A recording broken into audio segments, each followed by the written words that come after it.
Praise the lord. నేటి అనుదిన వాక్యము కీర్తన గ్రంథము 147వ కీర్తన 1వ చరణము. యెహోవాను స్తుతించుడి, యెహోవాను స్తుతించుడి. మన దేవునికి స్తోత్రగానము చేయుట మంచిది, అది మనోహరము. స్తోత్రము చేయుట ఒప్పిదము.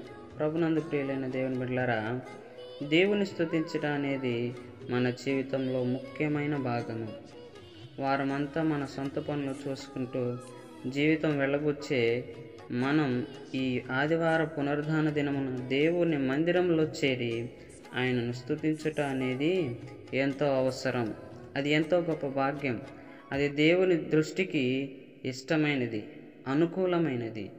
అది దేవుని పిల్లలముగా మన విధి. రండి, యెహోవాను స్తుతించుదాము.